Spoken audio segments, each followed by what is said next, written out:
Le nom de Mère Teresa évoque immédiatement la compassion, le dévouement et le service des plus pauvres.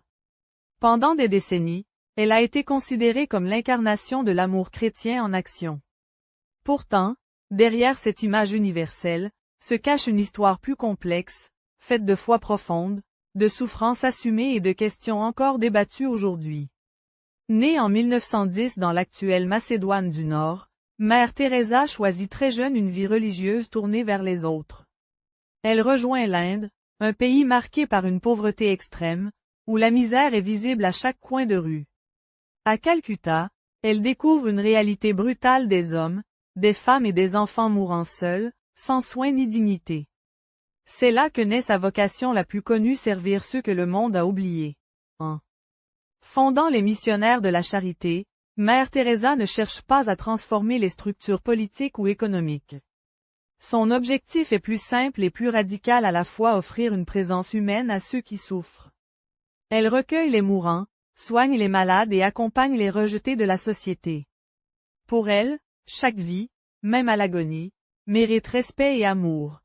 Sa renommée dépasse rapidement les frontières de l'Inde. Les médias du monde entier s'intéressent à cette petite femme au sari blanc bordé de bleu. En 1979, elle reçoit le prix Nobel de la paix. Dans son discours, elle ne parle ni de pouvoir ni de politique, mais de la valeur sacrée de chaque être humain. Pour beaucoup, elle devient un symbole universel de charité et de foi chrétienne. Mais, avec la reconnaissance viennent aussi les critiques. Certains observateurs soulignent les conditions médicales rudimentaires dans ces centres, affirmant que la souffrance y était parfois acceptée plutôt que combattue. D'autres s'interrogent sur l'origine de certains dons reçus et sur son silence face à des régimes autoritaires. Ces critiques alimentent un débat important: jusqu'où la charité peut-elle aller sans remise en question des causes profondes de la pauvreté? Face à ces accusations, Mère Teresa reste fidèle à sa vision. Elle ne se voit pas comme une réformatrice du monde, mais comme une servante. Pour elle, la souffrance n'est pas recherchée, mais accompagnée.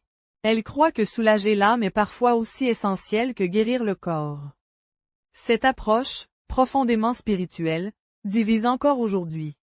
Mère Teresa meurt en 1997, laissant derrière elle un héritage contrasté. Elle est canonisée par l'Église catholique, reconnue comme sainte. Pour certains, elle est une héroïne de la compassion. Pour d'autres, une figure qui soulève des questions nécessaires sur la charité, la foi et la dignité humaine.